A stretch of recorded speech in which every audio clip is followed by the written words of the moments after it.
அன்பு தேவனுடைய பிள்ளையே, தேவனுடைய சமூகத்தில் என்னுடைய வாழ்க்கையே சஞ்சலமாக இருக்கிறது என்று சொல்லி கொண்டிருக்கிறதான அன்பு தேவனுடைய பிள்ளையே, உன்னோடு தேவன் இந்த கால வேளையில் பேசி கொண்டிருக்கிறார். ஆதியாகமம் 47ஆம் அதிகாரம் 9ஆம் வசனத்தை நான் பார்க்கும் பொழுது, அங்கு யாக்கோபு யோசேப்பின் இடத்துல போகிறார். யோசேப்பு பார்வோனுக்கு முன்பாக யாக்கோபை கொண்டு போய் விடுகிறார். அப்போ பார்வோன் கேட்குறாரு அந்த இடத்துல, உனக்கு வயது எத்தனை என்று. அப்போ சொல்கிறான், பரதேசியாய் நான் வாழ்ந்த 130 வருடம்,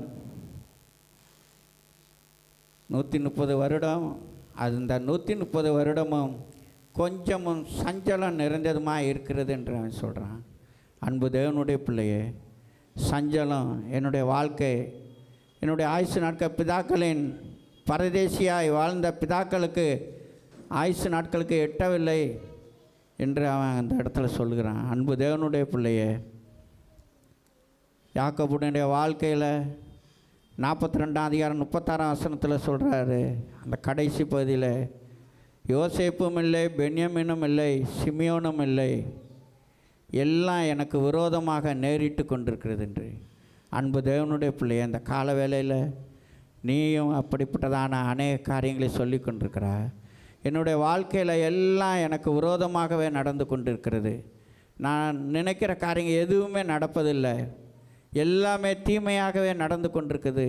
என்னுடைய வாழ்க்கையெல்லாம் சஞ்சலம் நிறைந்ததாக காணப்பட்டு கொண்டிருக்குது என்று சொல்லி கொண்டிருக்குதான அன்பு தேவனுடைய பிள்ளையே, உன்னுடைய வாழ்க்கையை மாற்ற அவர் வல்லமே உள்ள தேவனாக இருக்கிறார். தேவன் தீமையை நன்மையாக மாற்றுகிற தேவன், அவர் தீமை செய்கிற தேவன் அல்லவே என்று சொல்லப்பட்டிருக்குது.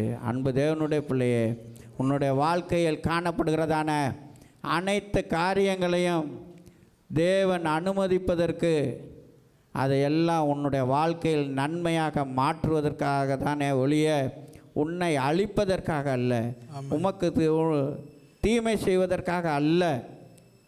நம்முடைய தேவன் கசப்பை தித்திப்பாக மாற்றுகிற தேவன், மாறாவின் கசப்பை மதுரமாக மாற்றின தேவன்.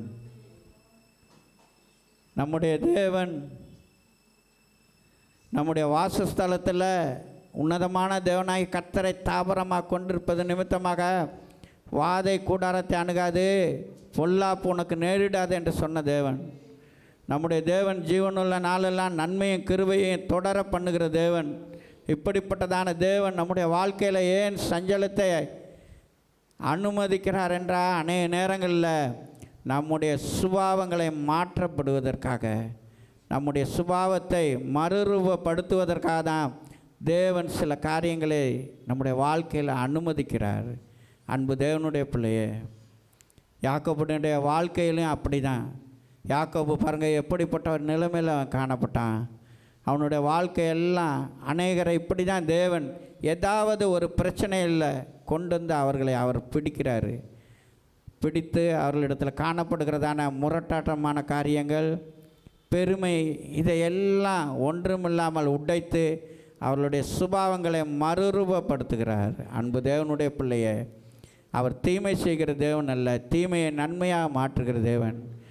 இதே யாக்கோபு 48ஆம் அதிகாரம் 16ஆம் வசனத்தில் சொல்கிறாரு, என்னை எல்லா தீமைக்கும் விலக்கி மீட்ட தூதனானவர் என்று தேவனாகிய கர்த்தரை குறித்தான் சொல்கிறான்.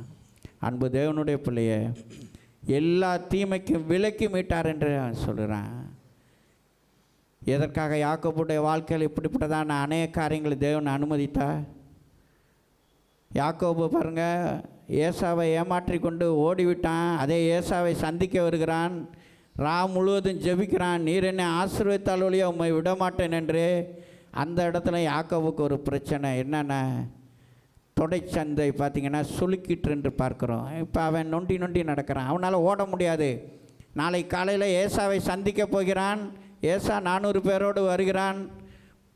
முந்தி உள்ள நிலைமைனா அவன் ஓடி போயிடலாம், ஆனால் அவன் ஓடக்கூடாது என்பதற்காக அவனுடைய தொடைச்சந்தை அங்கு தேவன் தொடுகிறார். அவன் பாருங்கள் நொண்டி நொண்டி நடக்கிறான். இப்போ எங்கே நீ ஓட முடியும்? உன்னுடைய சுபாவத்தை மாற்றுவதற்காக தான் தேவன் அதை அனுமதித்தார். அவன் பாருங்கள் தொடர்ந்து ஏசாவை சந்திக்கிறான். ஆனால் தீமையை நன்மையாக மாற்றினார். எந்த ஏசா கொன்று போட்டு விடுவேன், எந்த ஏசா அவனை அழித்து போட்டு விடுவேன் என்று சொன்னானோ அதே ஏசாவை கட்டி பிடித்து முத்தம் செய்கிறான். அன்பு தேவனுடைய பிள்ளையே, அநேக நேரங்களில் நம்மளும் நினைக்கிறோம், அவன் யாக்கோபு நினச்சிருக்கலாம், முழுதும் ஜெபம் பண்ணனே, காலையில் என்னுடைய நிலைமை இப்படி ஆயிடுச்சேன்னு. இன்றைக்கு நம்முடைய வாழ்க்கையிலும் அப்படி தான் நம்ம கேட்குறோம்.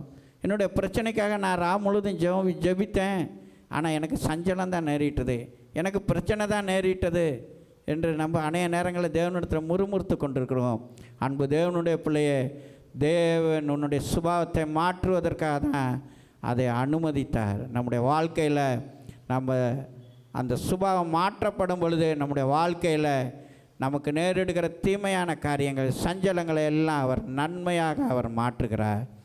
எந்த யாக்கோபு மரித்து விடுவேன், எந்த யாக்கோபு அழிந்து விடுவேன் என்று நினைத்தானோ அதே யாக்கோபு பிற்காலங்களில் அவன் சொல்கிறான், என்னை எல்லா தீமைக்கும் விலக்கி மீட்ட தூதனானவர் என்று சொல்லி அவன் தன்னுடைய பிள்ளைகளை எல்லாம் ஆசீர்வதிக்கிறான். அன்பு தேவனுடைய பிள்ளையே, உன்னை அழிப்பதற்காக தேவன் சில காரியங்களை அனுமதிப்பது கிடையாது, மற்றவர்களை ஆசீர்வதிப்பதற்காக தான் உனக்கு தேவன் சில காரியங்களை அப்படிப்பட்ட பாதை வழியாக நடத்துகிறாரு.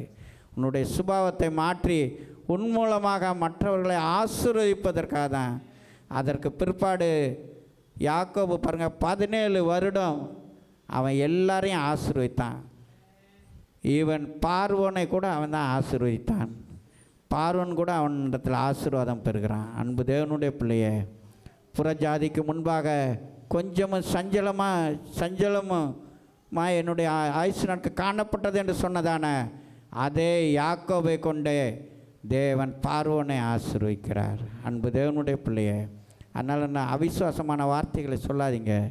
தேவன் நமக்கு தீமையான காரியங்களை எல்லாம் நன்மையாக மாற்றுகிறார். அதனால் சோர்ந்து போகாதீங்க, கர்த்தருக்குள்ள திட்டமானதாக இருங்க. எப்படிப்பட்ட சஞ்சலத்தோடு காணப்படலாம், அந்த சஞ்சலத்தை எல்லாம் உங்களுடைய வாழ்க்கையில் வருகிற நாட்களில் தேவன் சந்தோஷமாக மாற்றுகிற தேவனாக இருக்கிறார், சமாதானமாக மாற்றுகிற தேவனாக இருக்கிறார்.